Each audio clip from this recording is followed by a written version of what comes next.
Alors, vous avez eu l'ordre du jour. Vous avez vu qu'on avait retiré un certain nombre de points. Évidemment, avec la période des fêtes, on a comprimé certains dossiers. Donc, est-ce que j'aurais un proposeur et un appuyeur pour l'ordre du jour, s'il vous plaît? Monsieur Savard et Madame Roxane. Est-ce qu'il y a des points à rajouter? C'est conforme pour tout le monde? Ceci étant, l'ordre du jour est adopté à l'unanimité.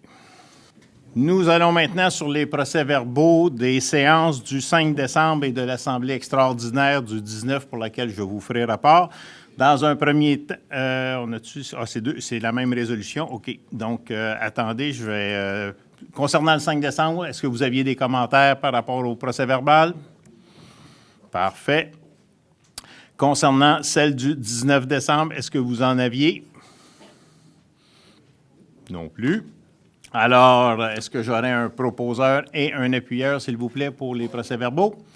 Madame Roxane, appuyée par Monsieur Lévesque-Sauvé. Juste vous revenir sur la séance de la 19e séance tenue le 19 décembre, justement. Donc, c'était une assemblée extraordinaire pour être capable de finaliser notre année financière avec des affectations au fonds d'investissement et au fonds d'administration. Donc, vous dire qu'au niveau du fonds d'investissement, nous avons affecté un montant à même le surplus de 1 475 000 pour couvrir les dépenses d'investissement. Donc, c'est les travaux qui ont été réalisés tout au cours de l'année 2017. Et au niveau du fonds d'administration, compte tenu que nous avions mis au budget la vente de terrains et autres actifs qui ne se sont pas réalisés avant le 31 décembre, mais pour lesquels on avait déjà enclenché des dépenses, que nous avons eu certains montants de taxes inférieurs aux prévisions et ainsi qu'au niveau des droits de mutation. Donc, c'était d'affecter à même le surplus, cette fois-là, un montant de 3 890 000.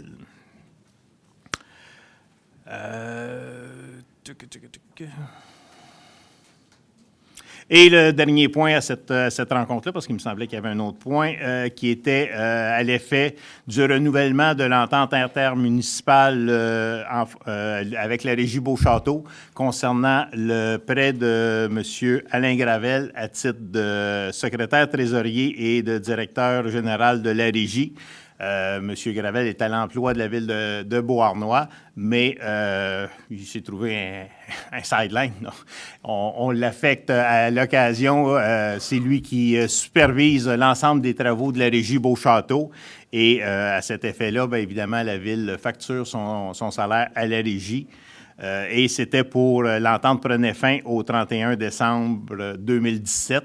Et la construction repartant un petit peu avant qu'on ait l'Assemblée de ce soir. Donc, ce sujet-là a été traité lors de l'Assemblée du 19 décembre pour s'assurer que M. Gravel puisse assurer le suivi. C'est ce qui fait le tour de cette Assemblée. Ne bougez pas, je reviens à mon ordre du jour. Et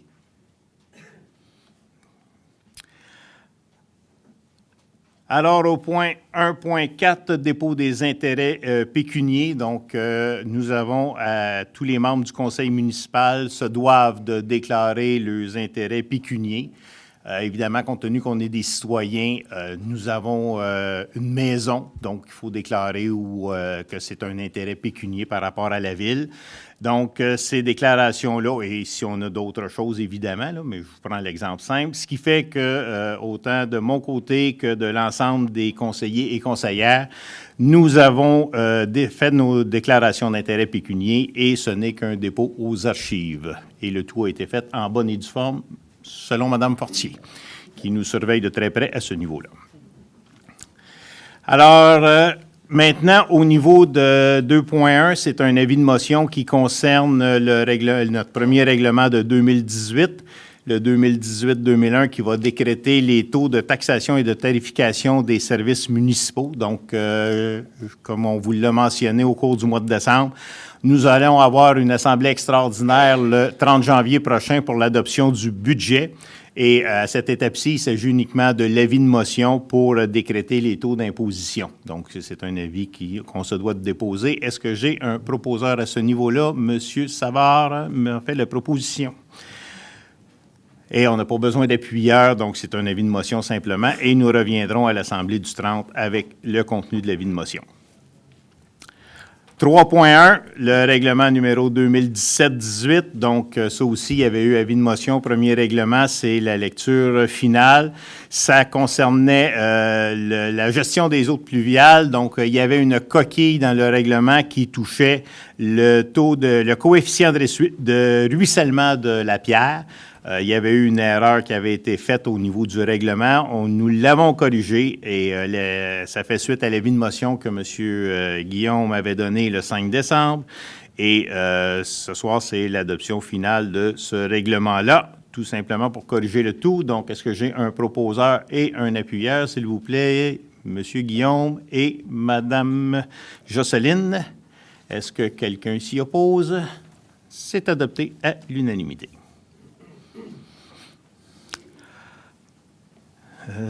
Excusez, on essaye de descendre. OK. Maintenant, au niveau de la 4.1, nomination d'un représentant pour la Pointe du Buisson, Musée québécois d'archéologie. Nous avions, au mois de novembre, nommé M. Savard à titre de représentant de la municipalité, mais nous avions oublié que nous avions 2 sièges.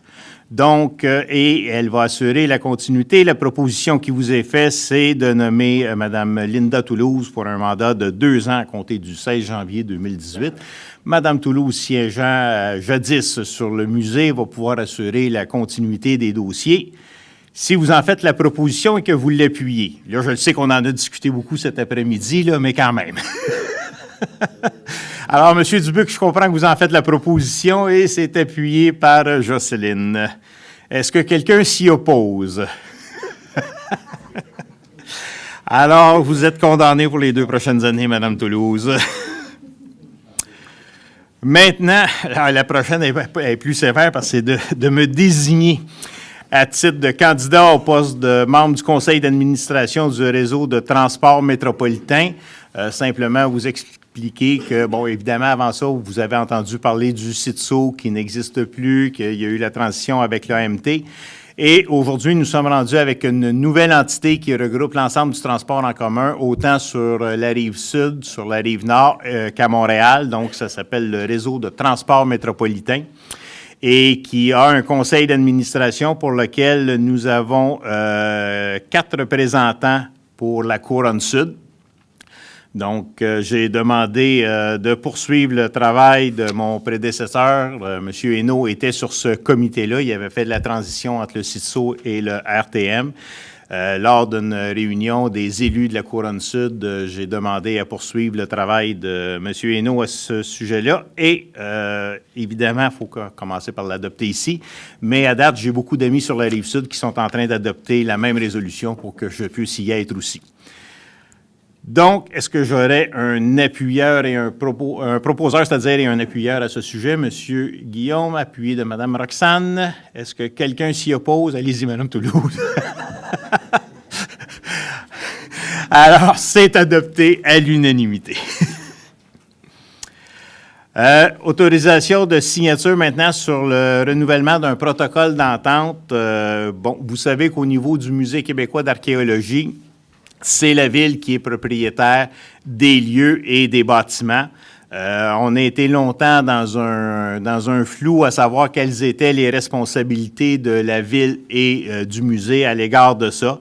En 2015, il y a eu justement un travail qui a fini par aboutir parce que il me semblait que dans mon autre vie, j'y avais déjà travaillé, mais Mme Toulouse a été persévérante et elle a mené ça à ses fins. Ce qui fait qu'on a adopté en 2015 un premier protocole et on veut simplement renouveler ce protocole-là pour une période de 4 ans. Donc, du 1er janvier 2018 au 31 décembre 2021. Est-ce que j'aurais un proposeur et un appuyeur, s'il vous plaît? Madame Toulouse, appuyée par Monsieur Dubuc. Est-ce que quelqu'un s'y oppose? C'est adopté à l'unanimité.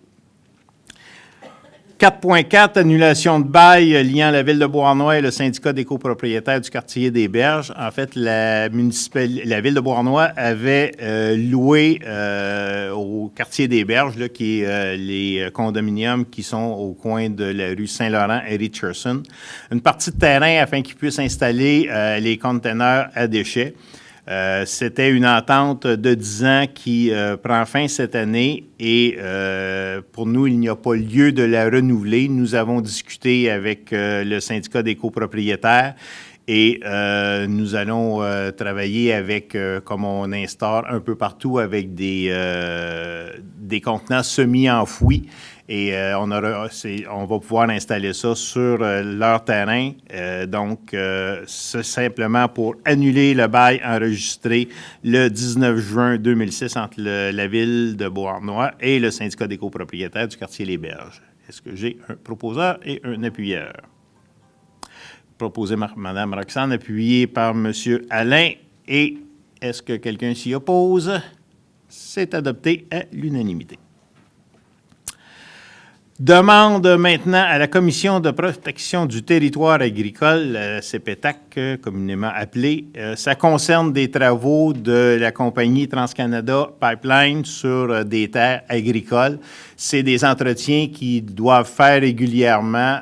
Donc, à ce moment-là, ils sont obligés d'aller sur les terrains. Il n'y a pas de vente de terrain, c'est simplement pour autoriser qu'ils puissent faire leurs travaux. Donc, les terrains qui sont touchés, là, je vais vous faire grâce de la numérotation des lots, mais c'est Aliment Carrière, donc ce qu'on appelait traditionnellement la cannerie de Sainte-Martine, qui est propriétaire de ces terrains-là et que, par la demande au CPTAC, ça va être d'autoriser TransCanada Pipeline à aller faire leurs travaux d'entretien sur la conduite de gaz.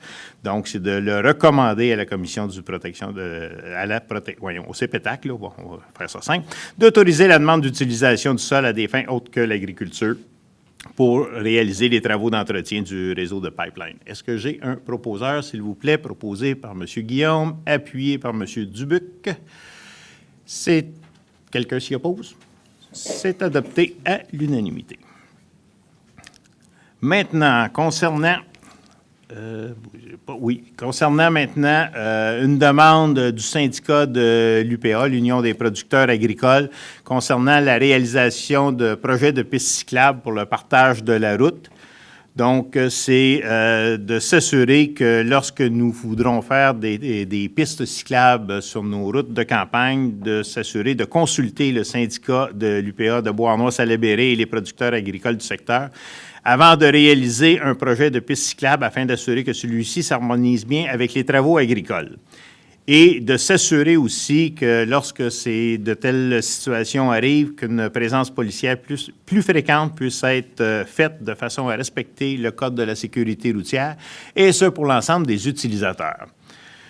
Est-ce que j'ai un proposeur à cet effet, Mme Roxane, appuyée par Mme Toulouse? Est-ce que quelqu'un s'y oppose? C'est adopté à l'unanimité. 4.7, acquisition d'une partie du lot 3 862 446. En fait, c'est simplement lorsqu'on a fait la réfection de la rue Saint-Joseph, évidemment, on a élargi un petit peu les trottoirs et nous avons empiété sur la propriété de la Société d'habitation du Québec, c'est-à-dire où est l'Office municipal d'habitation. Nous leur avons pris une superficie de 104,9 mètres carrés qui a été arpentée en bonne et due forme par M. Jean-Claude Fontaine et pour lequel la Ville s'engage à signer un acte de servitude avec la société, moyennant une somme de... on voulait, c'est-à-dire, juste signer une servitude et débourser 7 500 $. La Société d'habitation du Québec a refusé. Donc, nous allons simplement en faire l'acquisition et on sera totalement chez nous. Sauf que ça demande un déboursé de 15 797 $, plus tous les frais qui vont être engrangés pour faire les actes notariés à ce propos. Donc, ça va être d'autoriser le maire et la greffière à signer l'acte d'acquisition et évidemment, assumer les frais de service professionnel pour cette dite acquisition. Proposé par Mme Rajotte, appuyé par M. Savard. Est-ce que quelqu'un s'y oppose? C'est adopté à l'unanimité.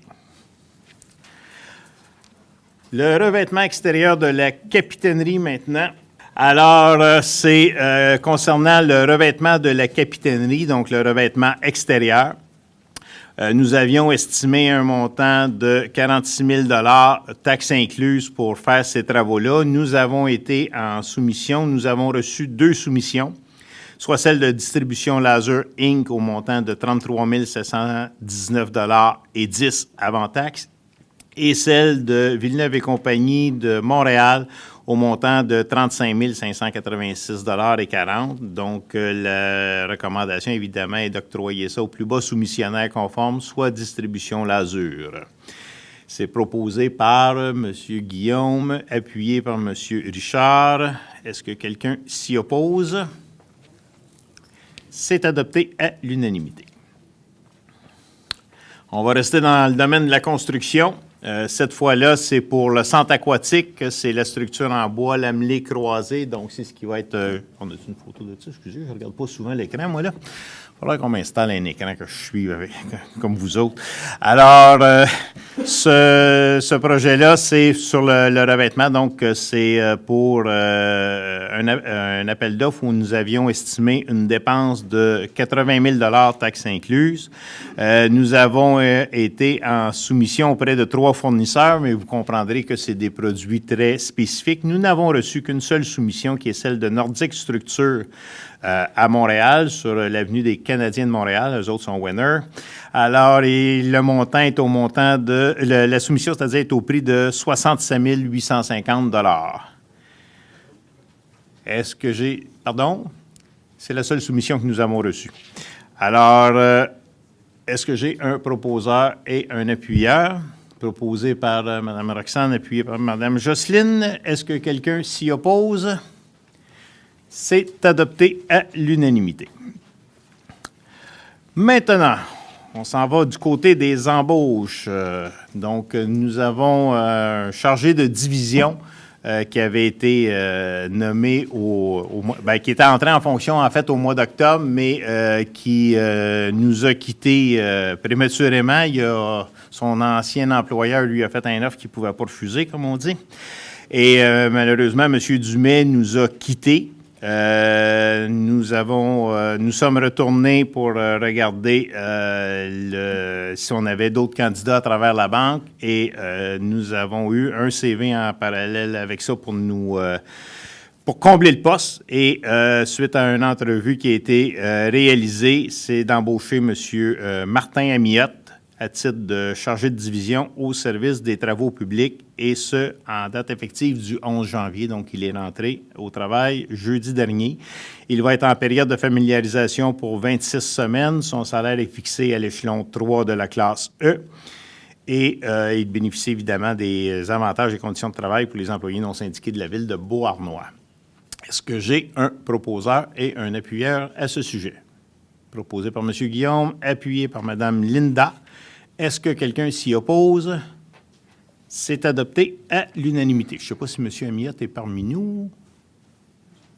Non? Alors, on l'applaudira une autre fois. Alors, maintenant, au niveau de l'embauche d'un mécanicien de véhicules et équipements, en fait, cet employé-là était déjà à l'emploi de la ville depuis le mois de mars 2017. Il était en remplacement d'un de nos salariés qui était en invalidité et qui, malheureusement, ne peut reprendre son travail d'origine. Donc, on lui a trouvé des accommodements raisonnables à ce niveau-là, et c'est de maintenant nommer la personne qui était en remplacement, soit M. Jeff Ouellette,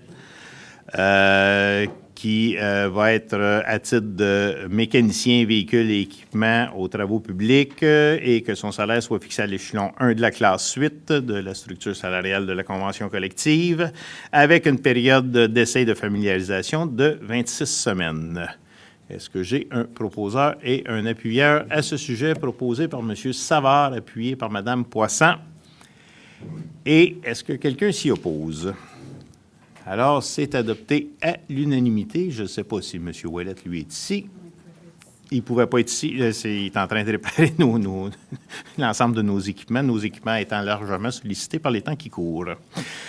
Maintenant, au niveau d'embauche de pompiers volontaires, donc, nous avions plusieurs postes qui s'étaient libérés au fil du temps. Nous avons reçu 46 curriculum vitae pour combler ces postes-là. En fait, nous avons 8 postes à combler ce soir. Donc, des 46 CV, nous en avons retenu 16 pour fin d'entrevue. Et suite aux entrevues réalisées par Mme Nantel et M. Marleau, les 8 personnes sont Karim Mansour, Jade Tremblay, Jason Grégoire, Bobélie Chevrefils, Maxime Berthelette, Guillaume Boulanger-Laroche, Carl Dubois et Sébastien Granger.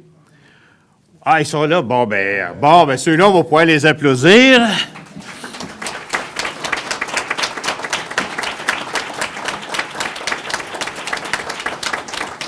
Alors,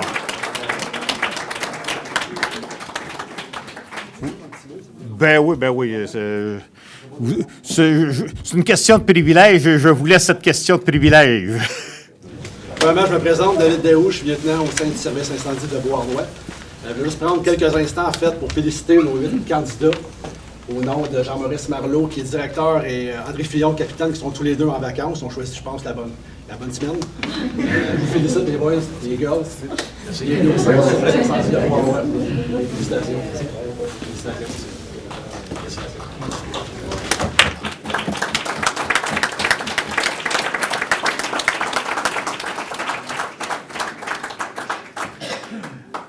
Là, c'est beau, on les a applaudis, on les a félicités. Maintenant, ça me prendrait quasiment un proposeur et un appuyeur pour confirmer le tout. Alors, Mme Jocelyne et Mme Roxane, est-ce que quelqu'un s'y oppose? Bien, félicitations, messieurs, dames. Bienvenue parmi nous au service des incendies de Beauharnois. Et on espère utiliser vos services le moins souvent possible parce que là, je trouve qu'on les a utilisés pas mal ces derniers temps. D'ailleurs, j'en profite pour faire une petite parenthèse. Vous savez que la période des fêtes a été très dure au niveau des incendies à la ville de Beauharnois. Dans la nuit, la fin de soirée et la nuit du 28 décembre, nous avons eu un incendie majeur chez Rio Tinto Alcan, ainsi qu'un sixplex du côté du secteur S Maple Grove. Le premier, on a eu l'alerte vers à peu près 11 heures et le deuxième à peu près vers 1h, 1h30 du matin. Je ne suis pas pompier, c'est pas moi qui ai les heures, mais quand même à des intervalles très rapprochés. Je peux vous confirmer, hors de tout doute, que cette nuit-là, il faisait à peu près moins 100 avec le facteur vent. Madame Fortin est en mesure d'en témoigner, ainsi que moi-même, parce qu'on n'est pas pompiers ni un ni l'autre, mais évidemment, on a voulu aller supporter nos équipes qui étaient sur l'incendie. Vous dire qu'on a dû faire appel à 17 municipalités lors de cet incendie-là. Donc, c'était vraiment deux catastrophes qu'on a eu à gérer. Déjà, on avait tout près d'une dizaine de villes avoisinantes qui nous aidaient chez Rio Tinto Alcan quand le deuxième incendie s'est déclaré. On a eu évidemment, compte tenu de la température, toutes sortes d'aléas. Je peux vous dire qu'un boyau d'1,5 pouce, gelait bord en bord en dedans d'1 heure. Donc, on a eu beaucoup de boyaux à déployer. Il a même fallu en retourner sur des fardiers, là, parce que même nos boyaux de 4 pouces étaient gelés pratiquement bord en bord. C'était du très gros travail qui a été assumé non seulement par notre équipe de pompiers ici, mais par les 17 villes. Et ça, je ne compte pas là, ceux qui viennent en backup là, de ces villes-là, tout comme nous, on avait du support là, en arrière-plan si on aurait eu un troisième incendie ou dans une de ces villes-là. C'était très, très dur sur nos équipements aussi. On a des échelles qui ont gelé à travers ça. Juste vous dire que sur l'incendie du côté du secteur Est, ça nous a pris 3 camions échelles pour être capable de subvenir aux besoins d'arroser le brasier. Et malgré que c'était une construction solide, en dernier recours, nous n'avons pas eu le choix que de procéder malheureusement à la démolition.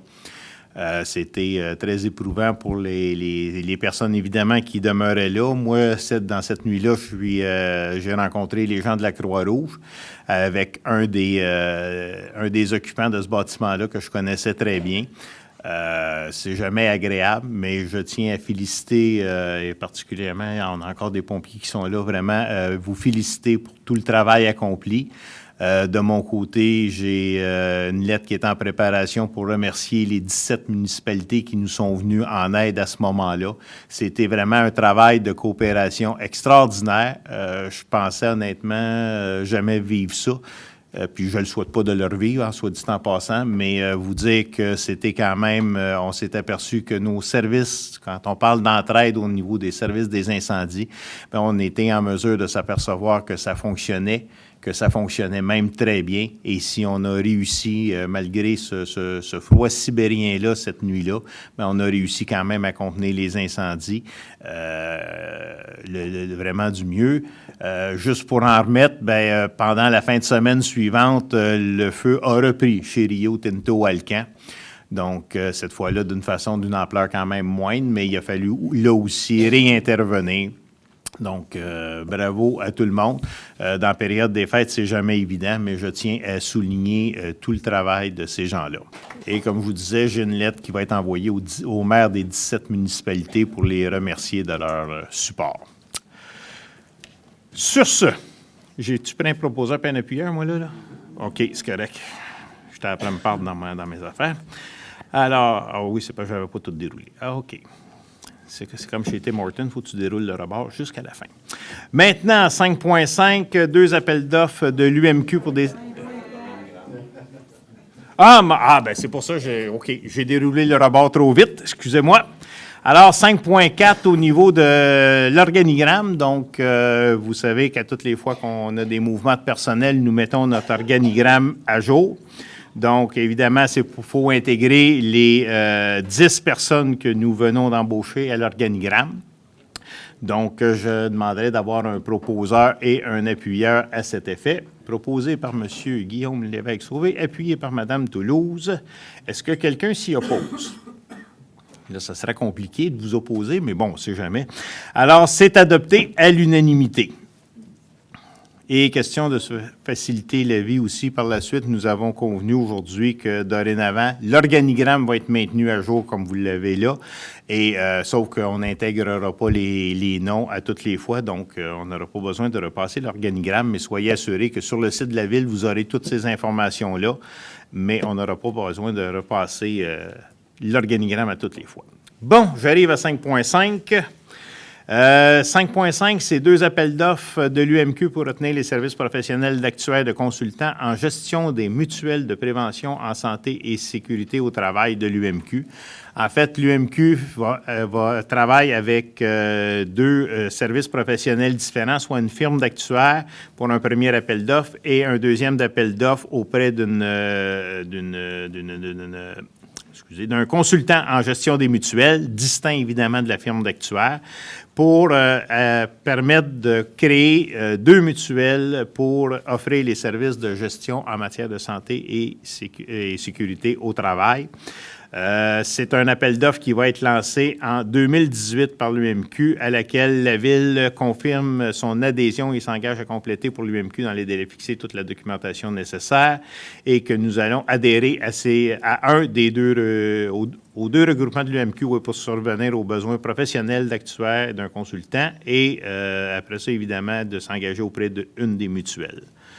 Et que le taux de cotisation à payer sera de 4 sous du 100 $ de masse salariale pour assurer cette couverture-là. Donc, j'aurais besoin d'un proposeur et d'un appuyeur à ce sujet. Madame Toulouse en fait la proposition appuyée par Monsieur Guillaume. Est-ce que quelqu'un s'y oppose? N'en voyant point, c'est adopté. Alors maintenant, l'approbation des listes des comptes à payer. Donc, pour le mois de décembre, vous avez reçu la liste des comptes. Vous avez pu poser vos questions lors de la préparation de l'Assemblée. Nous en avions pour un montant de 3 270 710,30 $. Malheureusement, je crois que je n'ai pas les faits saillants de ça. Alors, je vous en ferai part à la prochaine Assemblée. Je m'en excuse. Mais de toute façon, on a quand même toujours les mêmes grands postes, là. Évidemment, le service de police qui englobe une partie importante de ces dépenses-là et évidemment le salaire de nos employés aussi. Mais je vous reviendrai avec le détail. Malheureusement, je ne peux pas vous le donner ce soir, je ne l'ai pas. Mais il faudrait quand même approuver cette liste de comptes à payer-là si nous voulons émettre les chèques. Proposé par Mme Toulouse, appuyé par M. Dubuc. Est-ce que quelqu'un s'y oppose? C'est adopté à l'unanimité.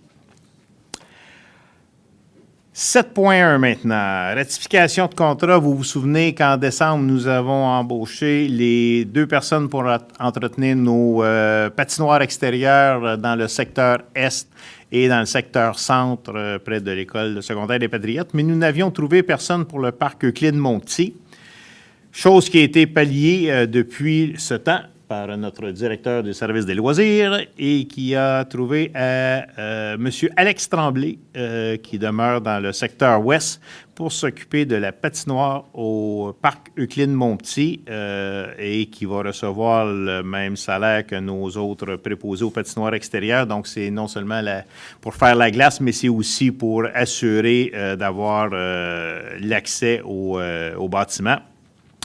Pour la saison 2017-18, au montant de 7 250 $, ainsi qu'un montant de 500 $ rendu disponible à la fin pour boni de performance si tout le travail a été effectué selon les attentes du service. Est-ce que j'aurais un proposeur et un appuyeur, s'il vous plaît? Proposé par M. Dubuc, appuyé par Mme Toulouse. Est-ce que quelqu'un s'y oppose? C'est adopté à l'unanimité. Maintenant, au niveau des dérogations mineures, c'est un sujet que nous avions reporté en novembre et pour lequel nous revenons. C'est une dérogation mineure qui est demandée pour le 167 boulevard de Meloche-Ville, évidemment à Meloche-Ville.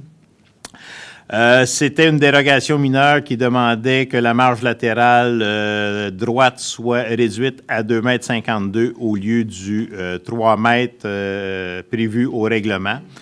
Le comité consultatif d'urbanisme a analysé la situation et nous en a fait une recommandation. Nous avons aussi analysé cette recommandation-là. Et au niveau du Conseil, la proposition qui vous est faite, c'est de refuser cette dérogation mineure-là qui aurait autorisé la réduction de la marge latérale, une dérogation mineure étant là pour des situations particulières sur ce terrain-là, et ce que on ne retrouve pas. Donc, la résolution qui vous est proposée est à l'effet de refuser la dérogation mineure. Est-ce que j'ai un proposeur et un appuyeur proposé par M. Savard, appuyé par Mme Toulouse? Est-ce que quelqu'un s'y oppose? C'est adopté à l'unanimité. Maintenant, la prochaine dérogation mineure, ne bougez pas, il faut juste que je valide une chose. OK, oui, c'est là, OK. Donc, la prochaine dérogation mineure, ça concerne aussi celle-là aussi, au mois de novembre, elle nous avait été proposée. Ah, ben oui, OK, je vais pouvoir vous l'expliquer.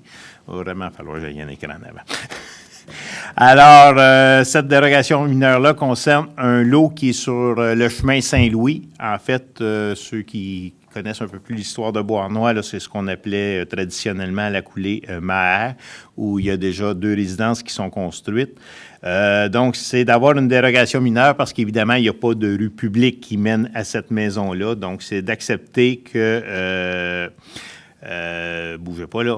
de construire une habitation unifamiliale isolée au fond d'un lot avec façade principale sur un chemin d'accès non parallèle à la rue, alors que la réglementation stipule que la façade de tout bâtiment principal doit être implantée en parallèlement à la ligne avant et qu'aucune habitation ne peut être également construite ou aménagée avec façade principale sur un chemin d'accès.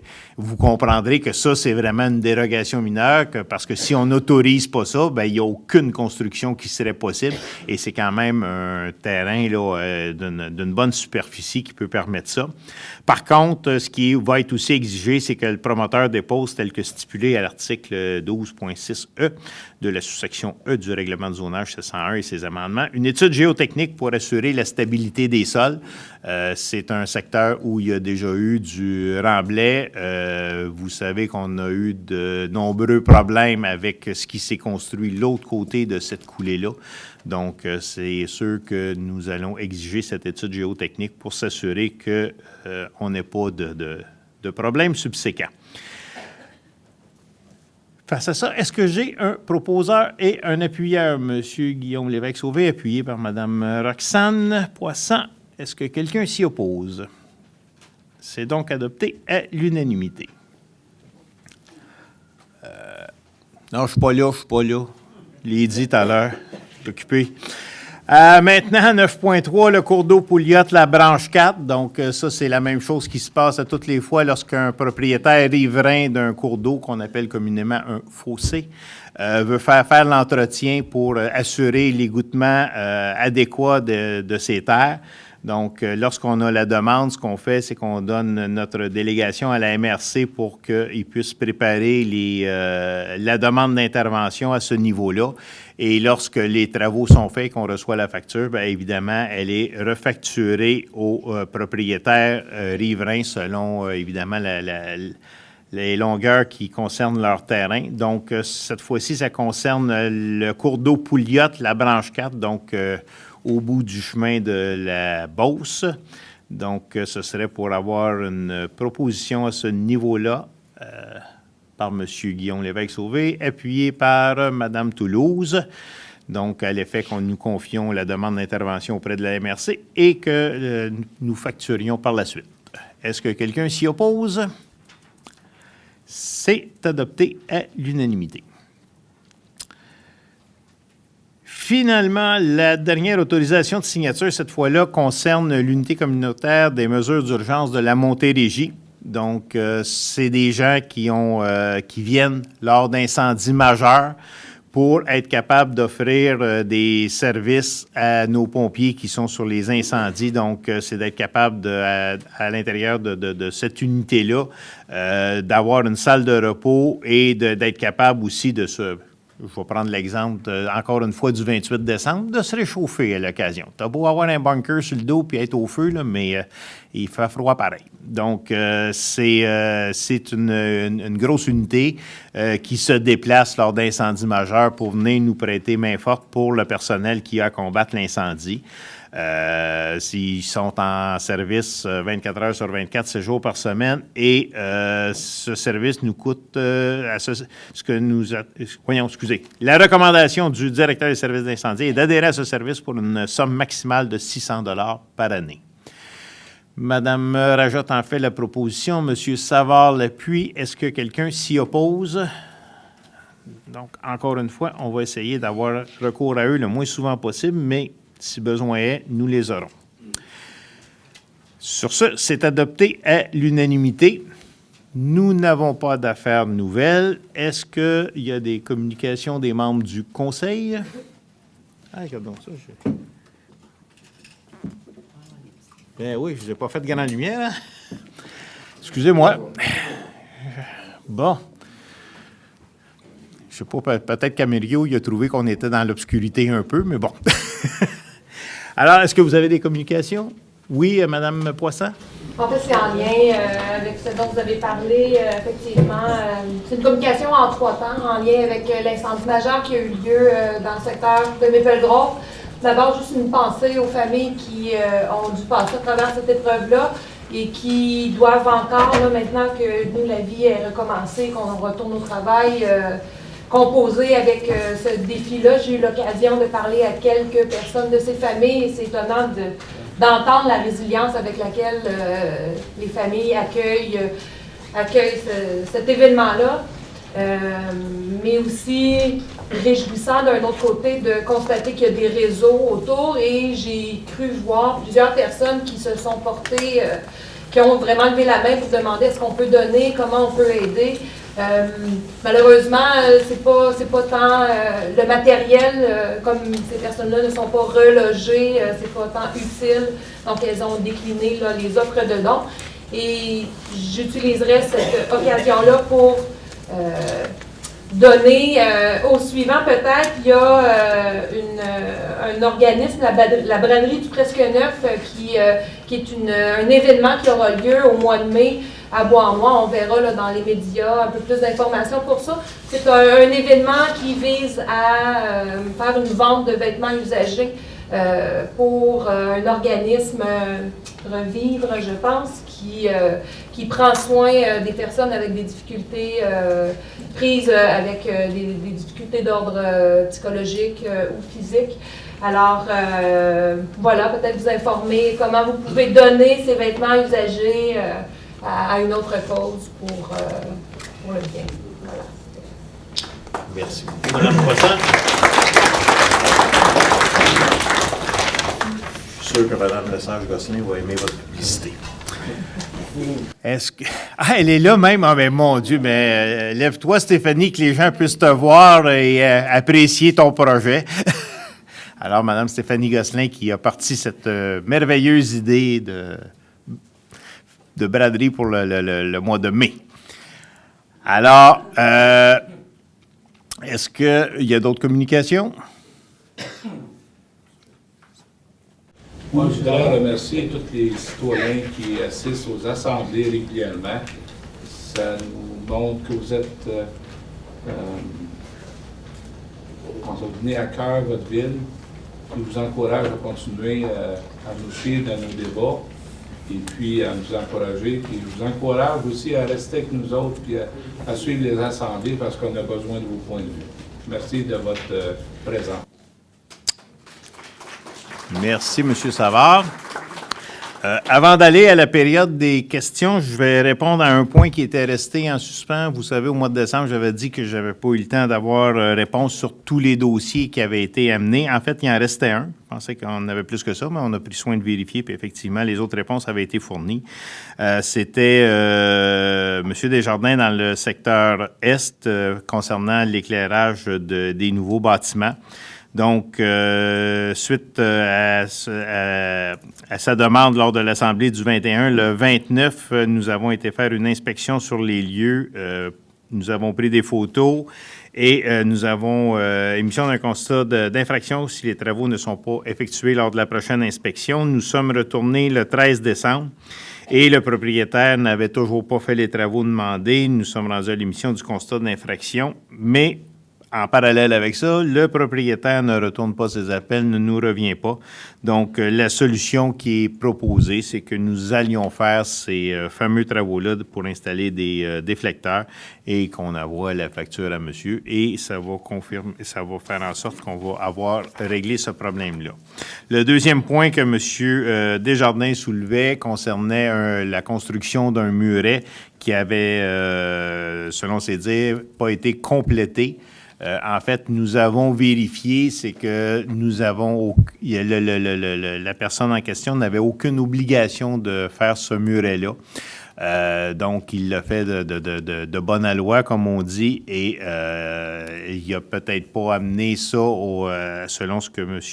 Desjardins aurait souhaité, mais ceci étant, il respecte le règlement municipal, donc nous allons aussi acheminer à M. Desjardins cette réponse-là. Sur ce, nous avons fait le tour des points qui étaient restés en suspens. La parole est à vous. Vous venez au micro, vous vous identifiez et vous nous posez vos questions. On va essayer de trouver réponse. Sinon, vous les aurez au mois de février.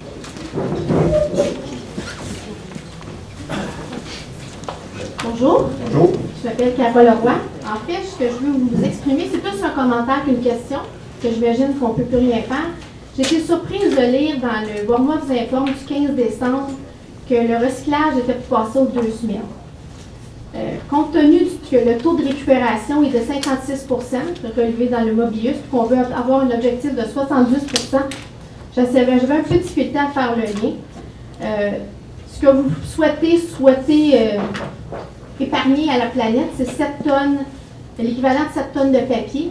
Mais pourtant, en 2016, on a recyclé plus de 278 tonnes de plus en 2016 qu'en 2015. Donc, vraiment, on s'en va vers le mieux. Moi, ma crainte, là, c'est que les gens commencent à acheter des affaires dans les poubelles parce que le bac va être plein. Chez nous, on est 5 adultes, puis parfois on est 8 quand les chums et les blondes sont là. Le bac, à tous les vendredis, il est très, très, très plein. Puis je sais qu'on peut s'en acheter un autre bac, mais le bac, c'est moi qui vais le payer. Puis il est à peu près 80 $. Sur mon compte de taxe, je payais pour un passage du camion à toutes les semaines. Là, je vais payer je le paye, dans le fond, le même montant. Est-ce qu'on va couper mon compte de taxe? Ouais, bon, je vais vous répondre à l'ensemble de vos questions. J'ai un autre commentaire. Finalement, c'était plus qu'un commentaire, mais vous avez avoir une réponse, c'est bon. Je m'étais préparée quand même. Je viens pas souvent, mais quand je suis là... C'est bien correct. Puis je sais que le vote était très partagé. Vous avez 3 conseillers pour, 3 conseillers contre, et c'est vous, M. le maire, qui avez tranché. Et pourtant, dans vos 10 thèmes, c'est de l'environnement qui semblait très important. Et j'étais un peu déçue de cette décision-là. Il ne faut pas aller en reculant, il faut aller en avançant. Et ce qu'il m'a encore, j'étais très stupéfaite, c'est de voir que vous avez dit la ville est fière d'être avant-gardiste. Moi, je regrette, mais ça, j'appelle pas ça de l'avant-gardiste. Parfait. Et je respecte votre opinion. Maintenant, je vais vous donner la mienne. Souvenons-nous qu'à l'origine, le recyclage passait aux 2 semaines et on n'avait pas de bac qui débordait. Lorsqu'on a décidé de passer à toutes les semaines, c'est suite à l'instauration de la fameuse division dans les bacs et effectivement, ce qui limitait de beaucoup l'espace à l'intérieur des bacs. D'où ce qui est arrivé par la suite. Vous pouvez retirer la division du bac, venir chercher un couvert unique auprès du service des travaux publics et ça aide grandement. Maintenant, on a aussi constaté, malgré tout, que la plupart des bacs qu'on ramassait à toutes les semaines, là, des bacs qui débordaient toutes les semaines, nous avions assez un certain nombre de doigts pour les compter. Là, on n'avait pas besoin de faire un si gros inventaire que ça. Et comme je vous dis, il ne débordait pas avant. Par contre, il y a peut-être des mesures que les citoyens doivent prendre pour s'assurer de ça. C'est sûr, si on ne défait pas nos boîtes, qu'elles soient en carton ou en métal et qu'on les mette tout rond, si on ne comprime pas nos bouteilles de plastique, bien évidemment, ça prend beaucoup d'espace à ce moment-là. Moi, je peux vous dire, étant un recycleur né de belle lurette, parce que le recyclage n'existait même pas et que j'en faisais, je vais vous dire, pour atteindre le volume de 360 litres à l'intérieur de 2 semaines, là, faut que tu n'aies du stock. Faut que tu n'aies du stock et je peux vous dire, j'ai même déjà eu une garderie en milieu familial et où le bac passait aux 2 semaines avec minimalement dans la journée 7 enfants, puis un petit peu plus lorsque l'école finissait et mon bac n'a jamais débordé. Fait que je pense qu'il y a peut-être des choses que les citoyens peuvent faire pour s'éviter ça. Lorsque nous sommes passés à la récupération aux semaines, il y a eu un accroissement effectivement sur l'ensemble du territoire de la MRC, mais qui n'était pas si significatif que ça. Donc, la décision qui avait été prise, et là, je ne veux pas m'essuyer ces autres, là, pas du tout, mais je l'ai dit au mois de décembre, lorsque nous sommes arrivés à adopter cette résolution-là, toutes les démarches avaient été faites auprès de la MRC pour que cette récupération-là se fasse aux 2 semaines. On a par contre maintenu en parallèle avec ça la récupération dans de cartons aux semaines pour les établissements commerciaux. Cette décision-là, dans le fond, oui, c'est nous qui l'avons adoptée, mais c'est parce qu'on en est... Dans le fond, ça aurait pu se faire au mois d'octobre, puis c'est pas nous autres qui l'auraient fait. Pour moi, de toute façon, c'est quelque chose, je vais vous le dire, là, puis là, vous pourrez me tirer des tomates, mais moi, j'y croyais à la récupération aux 2 semaines. Lorsqu'on a mis ça aux semaines, j'ai trouvé ça une aberration, et je l'avais mentionné à cette époque-là. Je vous dirais que l'histoire m'a donné raison, tout simplement, et je pense que la décision qui avait été prise par l'ancien conseil était tout à fait juste. Je vous l'ai mentionné au mois de décembre, les gens qui ont voté contre, c'est parce qu'on n'avait pas eu le temps d'assimiler toute l'information aussi autour de ça. Parce que, écoutez, ça a déboulé assez vite, hein, vous savez, un mois après, tu as deux assemblées publiques de fait. Là, donc, il a fallu, on appelle ça par immersion. Là, ils nous ont donné 2 semaines de break aux fêtes. Ça a été apprécié, mais voilà le travail que l'équipe ici autour de la table est appelée à faire. Donc, c'était la situation en décembre. C'est pour ça que j'ai eu à trancher compte tenu de ça. Et je ne crois pas être rétrograde à ce niveau-là. Là. Je respecte votre opinion, madame, mais je pense que c'est une chose à laquelle il fallait regarder. Et je peux vous dire que les autres municipalités qui n'y ont pas adhéré cette année, ils songent sérieusement parce que ce qu'on est en mesure de constater, et là, on l'a mis la puce à l'oreille aux autres, ils regardent lorsqu'ils regardent le contenu des bacs. Moi, je peux vous dire que la semaine passée, vendredi le 12, dans mon secteur, je reste dans l'Ouest, moi, t'es un cowboy, et je peux vous dire que j'ai vu un bac que le couvert était entrouvert et je me suis permis d'aller ouvrir une coupe de couverts pour constater après les fêtes, quand même. Et des bacs qui débordaient, pas malheureusement, j'en ai pas vu. Mais je pense que les gens ont fait beaucoup plus attention de la façon dont ils récupéraient le produit pour être capables de les concentrer. Ça vous va? Ah, ben non, je vais donner l'information. Ah oui, parce qu'on nous a aussi questionné par rapport à l'économie. Non, ça n'a pas coupé la facture en deux, effectivement. Premièrement, parce qu'on a continué, comme je vous disais tantôt, la récupération du carton dans les commerces à toutes les semaines, mais n'empêche que la facture est passée de 44,5 $ par porte à 33,5 $. Non, pour l'instant, nous n'avons pas l'intention de réduire le taux de la taxation uniquement pas parce ce qu'on veut faire, c'est d'être capable de capitaliser les économies que nous allons faire, parce que vous n'êtes pas sans savoir qu'il y a une troisième voie qui s'en vient, qu'on appelle le bac brun, pour le compostage. C'est une dépense de 360 000 $ qui nous attend, et ce qu'on vise à faire avec ces économies-là, bien, c'est évidemment de réduire la facture qui va vous être donnée lorsque ces bacs-là vont arriver. Il est même possible là, que ces bacs-là arrivent peut-être un petit peu plus vite que prévu. On essaie de voir si on ne serait pas capable d'accélérer, même si notre usine n'est pas en opération. Là, je vous donnerai un compte-rendu par rapport à Biome lors d'une prochaine assemblée.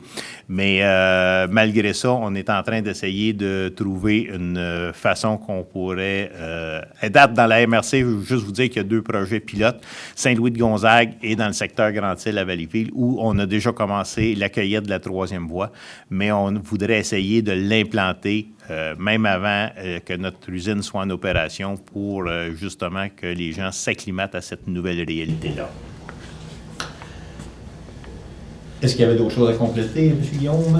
Non, ce n'est que de mentionner aussi que, pour compléter, le seul argument, c'est qu'il reste aussi l'éco-centre en cas de force majeure, si jamais on parle de une quantité de matériaux énorme pour un événement particulier, que l'éco-centre demeure ouvert aussi pour accueillir tout ça, en plus des collectes de carton qu'il y a quelques fois dans l'année qu'on voit dans le guide écologique, et que, comme M. Henry le disait, bien évidemment qu'on met un effort aux citoyens. On est évidemment bonifié tout le côté éducation à qu'est-ce qui va dans le bac. Je ne serais pas surpris encore de voir que certaines personnes peuvent mettre du styromousse dans le bac de recyclage, par exemple.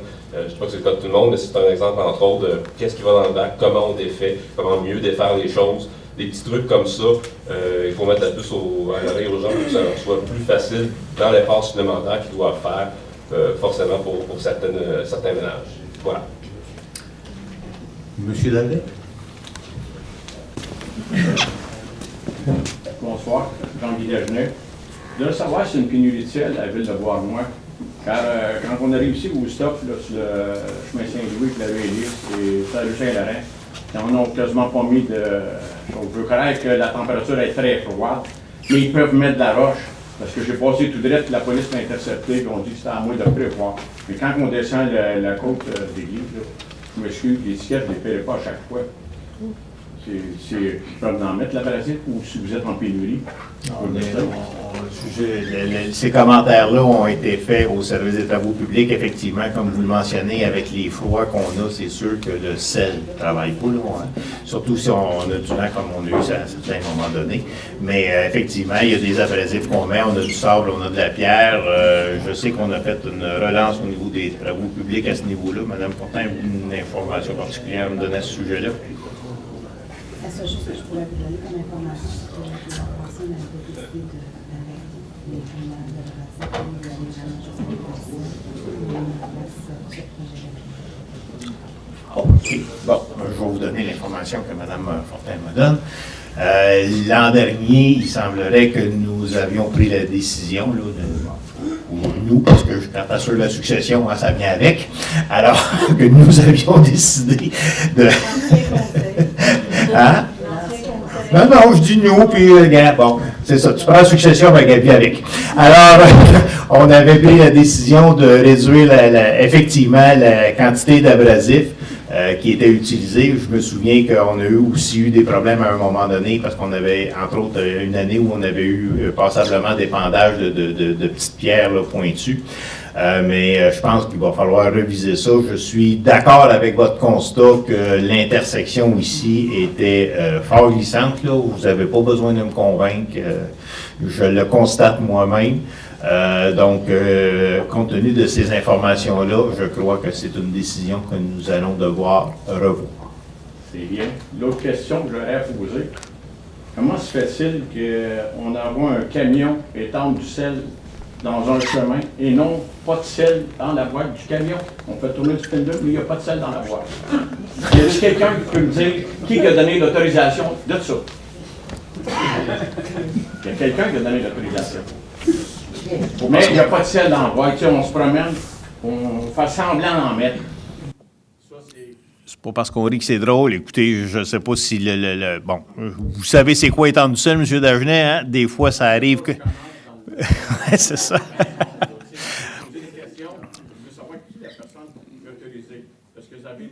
Mais d'après... Ben là, en tout cas, si, écoutez, là, vous me donnerez, puis je vous demanderai pas de faire des révélations publiques, là, mais vous pourrez venir me voir pour me rapporter exactement la situation. Moi, je vous l'ai dit, hein, je marche avec des preuves, j'ai pas de problème. Je vais vérifier, mais vous savez aussi que des fois, ça arrive que les convoyeurs à sel d'un camion bloquent, puis qu'on s'en aperçoit pas tout le temps nécessairement, là. Si vous n'avez pas de matériaux dans la boîte du camion... Bien là, si on n'a pas de matériel, là, d'habitude, si on devrait s'en apercevoir, j'en conviens aussi. Là, si vous me dites qu'on a envoyé un truck vide pour étendre du sel qu'il n'y en avait pas, c'est un autre problème, mais je vais vous demander de venir me... Je vais vous l'expliquer comme il faut. J'en suis... Je suis assez solide pour ça. J'en suis pas inquiet. Puis, au niveau du service de déneigement, est-ce que vous êtes satisfait de ça, le conseil? Ben, moi, je vais vous dire, franchement, je me promène pas mal, puis... Des fois, à se regarder, on se désole, à se comparer, on se console. Je vais vous dire, là, il y a encore des trottoirs aujourd'hui à Valleyfield qui ne sont pas déneigés. C'est pas la situation à Beauharnois. On a quand même eu des situations assez problématiques. Ne serait-ce qu'une tempête de vent de 3 jours, là, ça faisait quand même longtemps qu'on n'avait pas vécu ça. Avec le froid qui allait avec, bien évidemment, l'huile hydraulique est épaisse comme de la melasse, puis vous savez très bien ce que c'est aussi, M. Dagenet. Hein? Donc, c'est sûr que ça a été très dur sur nos équipements. On a eu des bris à l'intérieur de ça de façon un peu plus sévère. Donc, évidemment, ça n'a pas aidé. Je peux vous dire que la fin de semaine passée, 40 cm de neige en 12 heures, ça aussi, ça faisait longtemps qu'on n'avait pas vu ça. Les charrues avaient passé tôt le matin, mais je peux vous dire, moi, 2 heures après, ça paraissait plus parce qu'effectivement, c'était une chute très abondante dans une période très courte. Écoutez, là, peut-tu se donner une chance tout le monde? Là? C'est sûr qu'on pourrait doubler la quantité de charrues, mais évidemment, malheureusement, il y a un compte qui vient avec. Hein? Oui. Oui.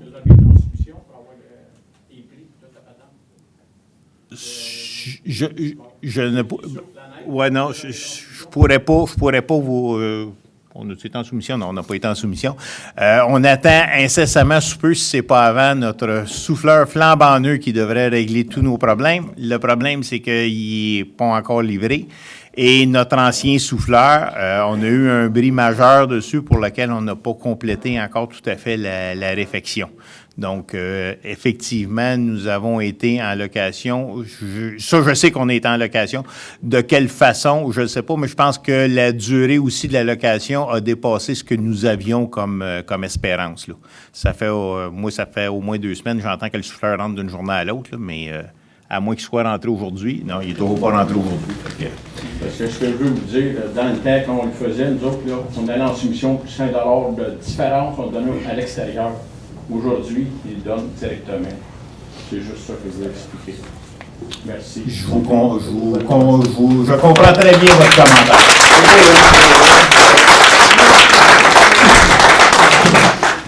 Bonjour. Dans le fond, mon nom c'est Monia, j'habite dans le secteur Est. Moi, ce serait pour un peu revenir avec l'histoire du recyclage. Sur le calendrier, dans le fond des collectes, on était supposé avoir la première collecte le 12 janvier. Ce que je comprends pas, c'est comment ça que le camion a passé le vendredi d'avant, quand il était comme pas supposé de passer. Est-ce que c'était une collecte spéciale qui était supposée être là vu que c'était les fêtes? Non, même on s'était fait, en tout cas, je m'étais fait beaucoup interpeller à l'effet qu'on aurait dû attendre 2 semaines après Noël pour mettre ça aux 2 semaines. C'est sûr que moi, dans mon voisinage, les gens étaient comme consternés. Ils allaient avoir su, j'aurais mis mon bac. Là, le camion, tu sais, passait, puis il en ramassait peut-être un par rue. Là. Je n'ai pas juste à faire le regarder, là, mais... Je suis content que vous ayez pas juste ça. Mais j'ai trouvé ça un petit peu aberrant. Là. Je me suis dit, tu sais, si on offre le service, on Écoutez, c'est la première fois que j'en entends parler. Je vais vérifier parce que c'est... est-ce que c'est l'entrepreneur qui a oublié qu'il était rendu aux 2 semaines puis qui n'a pas regardé son calendrier? Écoutez, j'en ai aucune espèce d'idée. Mais il y avait une collecte spéciale de carton, effectivement. Ça, la semaine, oui, et ça, c'est vrai, la semaine qui suivait le jour de l'an, et ça avait été indiqué qu'on avait une collecte spéciale de carton là, pour justement la période des fêtes. Est-ce que c'est pour ça qu'il a passé? Écoutez, très probablement, puis peut-être qu'il était assez gentil pour ramasser les bacs qui étaient là en même temps, mais officiellement, là, c'est vrai, c'était puis si vous regardez dans votre calendrier, c'est marqué collecte supplémentaire de carton. On fait ça 2 fois dans l'année, après Noël et après le 1er juillet. Pourtant, il n'y a pas de neige, là, mais ça, on le fait pareil. Donc, c'est les 2 occasions où on le fait et ces fois-là, on ramasse même ce qui est à côté du bac. Fait que c'est très probablement ça qui est arrivé, mais peut-être qu'ils l'ont ramassé avec les bacs aussi. Là.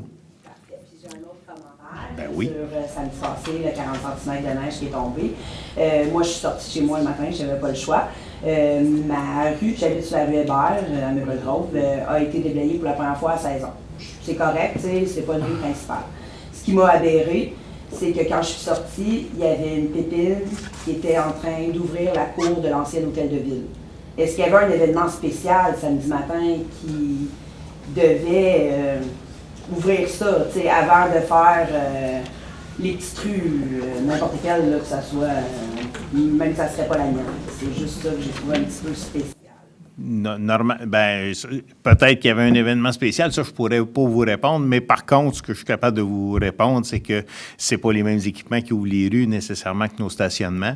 Donc, et je sais que dans le secteur Est, samedi, c'était tard parce que effectivement, là aussi, on a eu un bris et à la fin de la journée, on a ramassé 2 équipes pour aller faire le secteur, là, et je sais que c'était plus tardif, là, j'en ai parlé avec Mme Fortin. D'ailleurs, on était en communication avec le service des travaux publics, mais à cause de ça, mais sauf que c'est ça. Aussitôt qu'on a été capable de libérer plus d'équipements, c'est ce qu'on a fait à ce moment-là. Bienvenue. Madame Lorette Maquet. Depuis la dernière réunion au mois de décembre, je ne suis pas venue au 19, là, il y a eu le décès de George Hausen. Je voudrais rendre hommage à M. Hausen parce que c'était un homme de la ville qui était intéressé énormément au patrimoine. Il avait dans sa possession beaucoup de documents au niveau histoire et patrimoine. Je crois que c'est sa fille, une de ses filles qui est intéressée, mais ça vaudrait à peine, il restait du côté de Bushville, n'est-ce pas? Ça vaudrait à peine d'aller faire une... Okay.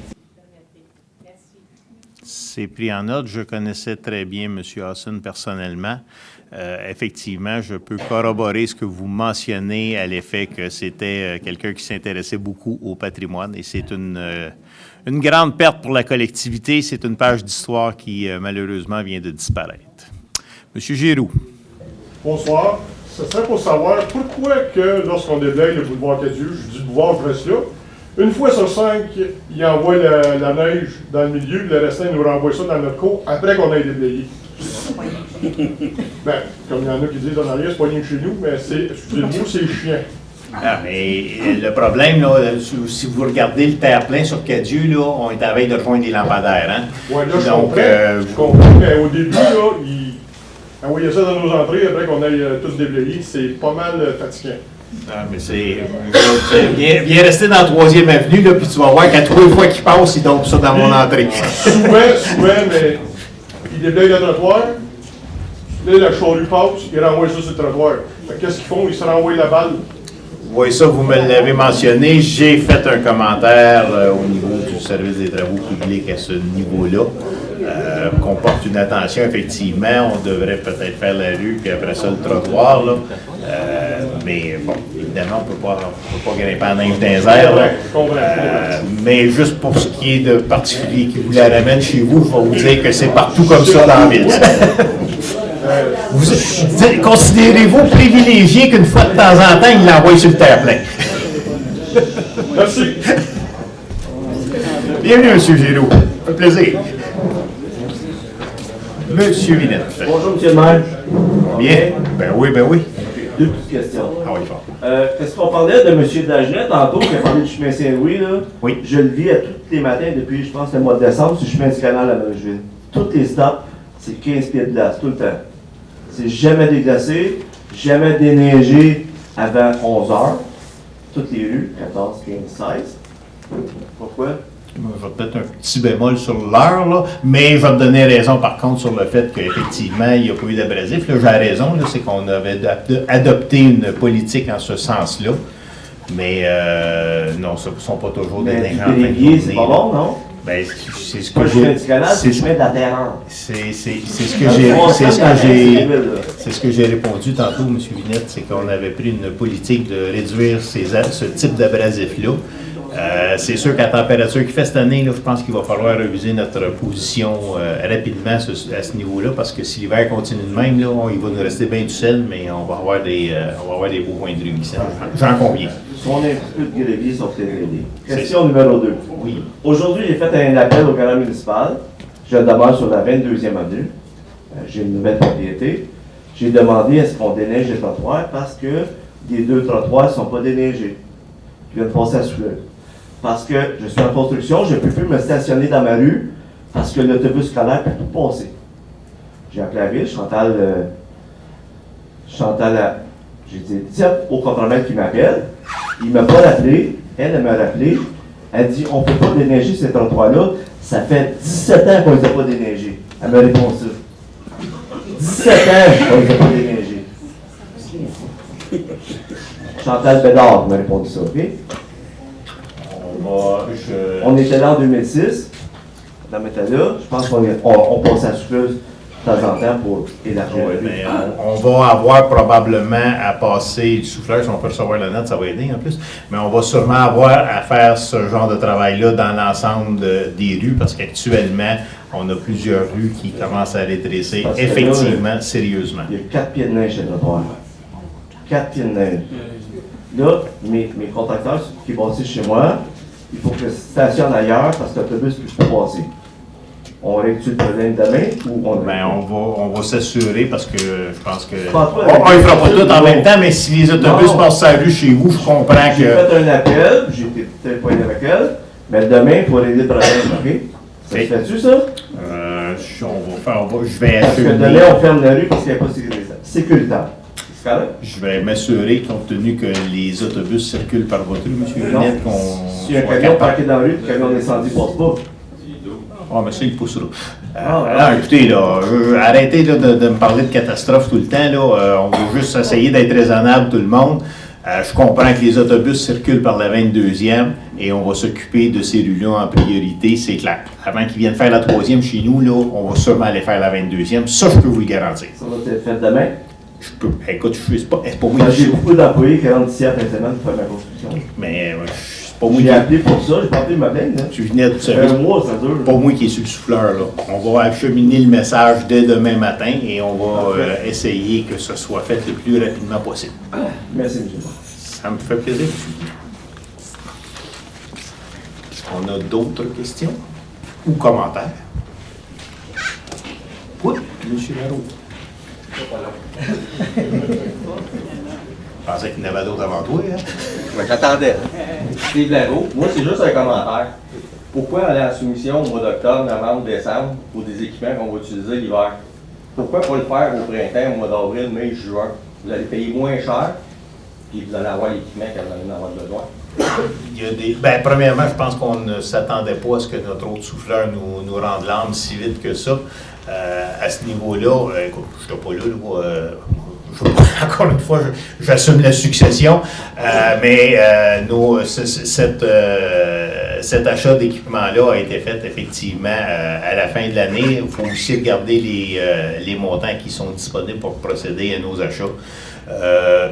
Je vais te dire, je ne pense pas que ça aurait changé grand-chose à la facture, mais ceci étant, c'est pas ça. Là n'est pas le problème. Ça reste qu'on a commencé la saison hivernale avec un déficit d'équipement et ce n'est pas souhaitable. C'est des choses qu'on va regarder plus. Mon personnel, là, mais l'ancien bien qui était là avant, ont acheté un camion de 0, puis ils l'ont eu un mois de décembre, ou là, un an ou deux. Puis je pense que la facture était quand même salée. Là, je suis dans le domaine, je sais comment ça vaut des équipements. Parce que c'est pas le temps d'acheter, il y en a plus. Fait que les soumissions qui sont déposées, le gars qui en a un dans le cours et il sait qu'il est seul, il va changer le total pour le prix. En tout cas, je sais qu'on a été en soumission des fois plus vite que ça, mais je sais aussi que des fois, c'est approche de la saison hivernale. Et au-delà du prix, j'en conviens que si l'équipement ne rentre pas, c'est pas l'idéal. J'en conviens avec vous, M. Leroux. Si vous fiez dessus. C'était ça. Parfait. Merci beaucoup de votre commentaire.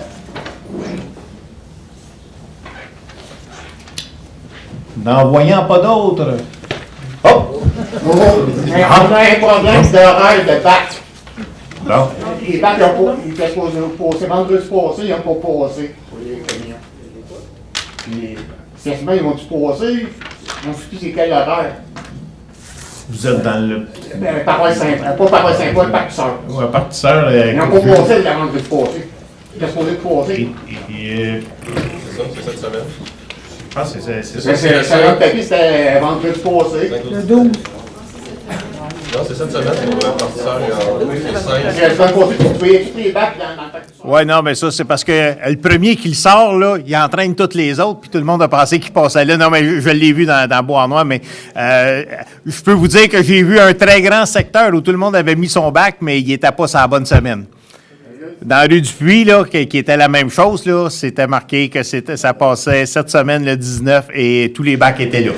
Ben là, ils vont suivre. Est-ce que sur le papier, on a suivi sur le papier, ou Ben, je vous invite à reviser votre calendrier. En tout cas, je ne peux pas vous dire spécifiquement pour le Partisseur, mais on a pris soin de le vérifier pour la rue du Puy. Puis, effectivement, les gens avaient présumé que c'était le 12 et c'était le 19 qu'on pouvait aller.